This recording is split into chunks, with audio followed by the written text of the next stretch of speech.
السلام علیکم خواتین و حضرات، میں شعیب امام سوال و جواب کی ایک اور نشست میں حاضر خدمت ہوں جناب قاسم علی شاہ صاحب کے ساتھ. سر بہت بہت شکریہ، آپ نے ٹائم نکالا ایک دفعہ پھر سے. سر بغیر کسی تاخیر کے میں آج کے پہلے کوشچن کی طرف آؤں گا. سر جو انسان دکھ میں ہے، تکلیف میں ہے، وہ اپنا غم کس طرح ہلکا کرے؟ کیونکہ اس کو تو سمجھ نہیں آتی کہ میرے ساتھ ہو کیا رہا ہے. اچھا دیکھیے کہ دکھ اور تکلیف وہ ایک تو بڑی فطرتی ایک یہ کہہ لیجیے چیز ہے کہ کسی کو دکھ اور تکلیف آ سکتا ہے اور دکھ اور تکلیف سے آزاد نہیں ہو سکتے. پہلے تو یہ سمجھ لیجئے کہ جو زندگی آپ کو ملی ہے، اس زندگی میں آپ زندہ رہتے ہوئے ایک ایسی ڈش ہے جس کو ضرور آپ کو کھانا پڑتا ہے، اور وہ ڈش کا نام دکھ اور تکلیف کی ڈش ہے. اس سے بچ نہیں سکتے. یہ نہیں ہو سکتا دنیا میں کوئی بھی شخص جو آیا ہے اور گیا ہے اس نے دکھ کو فیس نہ کیا ہو، صحیح، اور دکھ کی کوئی نہ کوئی شکل اس کے پاس نہ ہو. اچھا آپ دیکھیے کہ یہ جو دکھ ہے، دکھی انسان، اس کا کل جو مذہب ہے نا وہ دکھی ہوتا ہے. یعنی دکھ ایک ایسی چیز ہے جو چھایا ہوتا ہے، جیسے بادل چھا جائے تو نیچے اندھیرا ہو جاتا ہے. دکھ کی حالت ایک ایسی حالت ہوتی ہے جس میں سب چیزیں جو موجود ہیں اور جو کچھ ہے اس کے ہونے کے احساس کی بجائے ایک تکلیف اور اس تکلیف کے ساتھ جڑی جو پین ہے صحیح، وہ اتنی زیادہ ہوتی ہے کہ صرف وہی دکھتی ہے. صحیح. اچھا اب وہ دکھ جو ہے یہ ایک بڑی عجیب چیز ہے. دکھ کے بارے میں، دکھ جب آتا ہے تو اس کا سائز بڑا ہوتا ہے. صحیح.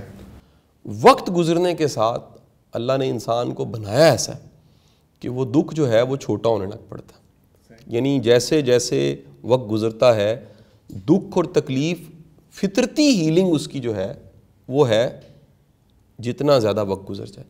وقت گزرنے کے ساتھ ساتھ ساتھ ساتھ آخر کار وہ دکھ پرانا دکھ ہو جاتا ہے اور وہ بھول جاتا ہے. اس کے اثرات یادداشت میں کہیں رہ جاتے ہیں. اس کو تازہ کرنا پڑتا ہے. بعض اوقات کوئی واقعہ اس کو ہرا کر دیتا ہے، کوئی واقعہ اس کو دوبارہ سے جوان کر دیتا ہے، لیکن وہ دکھ کی حالت وہ نہیں رہتی. اچھا پھر آپ دیکھیے قدرت کی مہربانی جو اللہ کی ایک عطا ہے.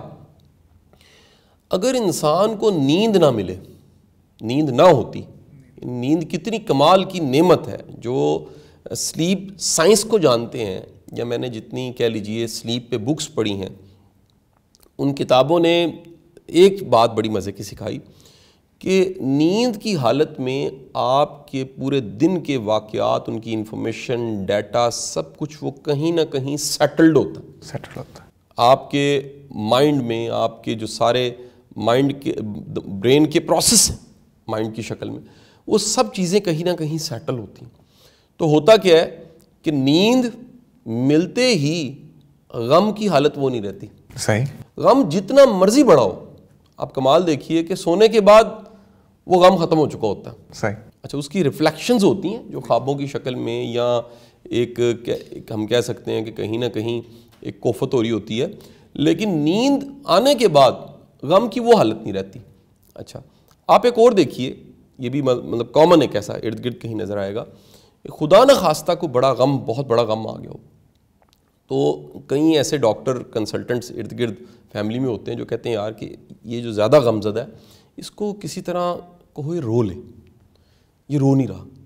اچھا اگر غم کی حالت میں کوئی رو نہیں رہا تو غم جو ہے وہ ایسا ممکن ہے کہ اس کا نفسیاتی عارضہ بننے کا سورس بن جائے. صحیح. صحیح. تو وہ کسی طرح کہتے ہیں یہ رو لے.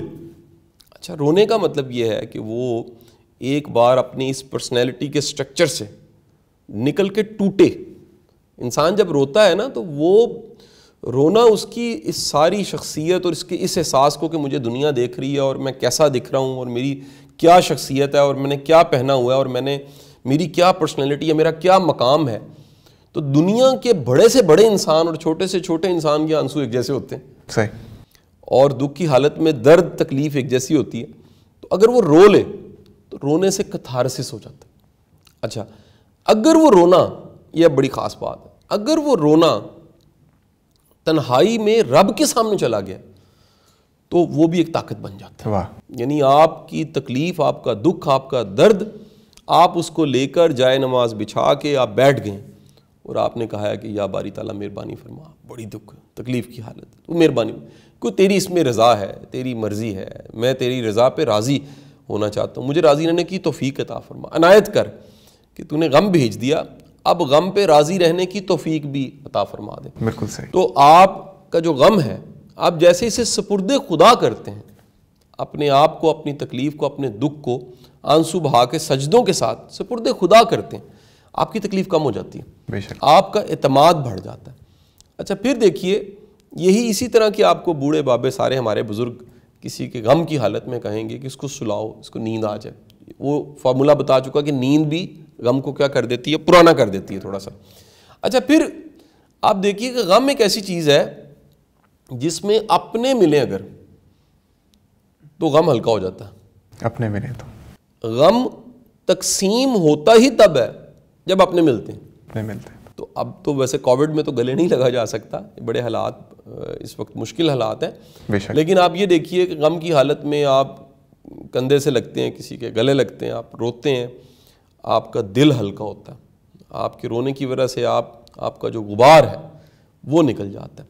اچھا پھر ایک اور جو کہہ لیجئے غم کی حالت میں اپنے اس واقعے کو, اپنی اس تکلیف کو کسی پیپر پہ لکھ لیجئے.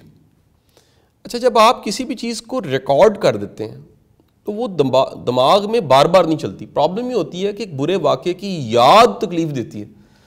اگر آپ اس کو کہیں رقم کر دیں, اس کو نوٹ کر دیں کسی ڈائری میں, کسی پیپر پہ, کسی جگہ پہ ڈرا کر دیں, تو کیا ہوگا جی کہ وہ ایسے لگے گا جیسے پھر اگین کہیں آپ نے حوالے کی ہے چیز. صحیح. وہ مائنڈ میں بار بار ریپیٹ نہیں ہوگی کیونکہ آپ ایک بار رجسٹرڈ کر چکے ہیں. جیسے مثال لے لیجئے, کوئی بندہ اگر کمپلین لے کر آ جائے دفتر میں اور بار بار وہ بولی جا رہا ہے ایک ہی بات کو بار بار, یہ میرے ساتھ کیوں ہوا, ایسے کیوں, اور آپ اسے کہیں کہ سر یہ پیپر ہے, آپ اگر ایک اپلیکیشن لکھ دیں صحیح کمپلین کی شکل میں, ہم اس کو ٹیکل کرتے ہیں, تو وہ اپلیکیشن لکھنے کے بعد اس کی وہ حالت نہیں ہوگی. صحیح. وہ پھر صرف یہ انشور کرے گا یہ پہنچا دینی ہے, یا اپنے ایکشن ضرور لینا ہے, لیکن وہ بات کو دہرائے گا نہیں. اسی طرح انسان کا دماغ جب کسی چیز کو آپ لکھتے ہیں تو وہ رک جاتا ہے, وہ جو آندھی آئی ہوتی ہے, طوفان ہے, وہ سیٹل ہو جاتا ہے. اچھا پھر ایک اور بڑا ہی افیکٹو جو ہمیں طب نبوی سے ملتا ہے وہ آپ کو ملتا ہے جو کا دلیہ. سرکار دو عالم صلی اللہ علیہ وآلہ وسلم آپ کا ارشاد ہے کہ جو غم کو کم کرنے والی جو خوراک ہے, اب دیکھیے آپ کے موڈز پہ, اور آپ آج سائنس مان رہی ہے اس بات کو کہ آپ کے موڈز پہ, آپ کے ذہن کی حالتوں پہ, آپ کی جسم کی حالتوں پہ کوئی چیز اثر انداز ہوتی ہے تو خوراک اثر انداز ہوتی ہے. تو سرکار دو عالم صلی اللہ علیہ وسلم کا ارشاد ہے کہ جو کا دلیہ وہ غم کو ختم کرتا ہے, وہ غم کو ختم کرنے میں معاون ہے.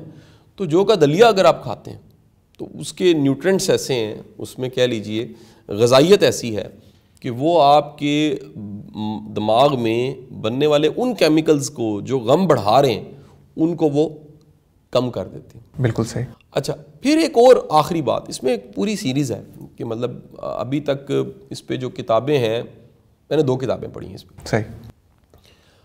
ایک پراپر گریف پہ کتاب پڑھی ہے میں نے, اور ایک کرائسس پہ کتاب پڑھی ہے. تو کرائسس کی تو جرنل تھی, لیکن گریف پہ ایک اسپیسیفک بک تھی, مجھے اس کے رائٹر کا نام تو نہیں یاد آ رہا, لیکن بہت پہلے وہ کتاب پڑھی.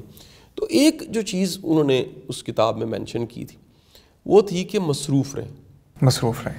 اگر آپ اپنی روٹین اور ایک جو پیٹرن بنا ہوا ہے اس سے ہٹ جائیں گے نا تو آپ زیادہ ڈسٹرب ہو جائیں گے. ایک مضبوط انسان وہ کیا کرتا ہے کہ وہ اپنی روٹین پہ واپس آنے کی کوشش کرتا ہے. اسے پتہ ہوتا ہے کہ اگر میں اس روٹین سے ہٹ گیا, دراصل جیسے ایک سواری کو, ایک گھوڑے کو, ایک گدھے کو, ایک خچر کو, ایک کسی بھی مخلوق خدا کو کوئی ہانک رہا ہے, آپ کو روٹین ہانکتی ہے. تو اگر آپ کی روٹین ہے تو وہ آپ کو دوبارہ ہانکے گی, آپ ٹریک پہ آ جائیں. بالکل صحیح. تو مصروفیت کی وجہ سے دیکھیں جو مائنڈ ہے نا اس کے پاس ایک لمیٹڈ انرجی ہے, وہ انرجی جب استعمال ہونے لگ پڑتی ہے تو دھیان ادھر نہیں جاتا, تو آپ کا دھیان پھر بٹ جاتا ہے. تو یہ میں نے چھوٹے چھوٹے سارے نقطے بیان کر دیے کہ دکھ اور غم کی حالت میں کیا کرنا چاہیے.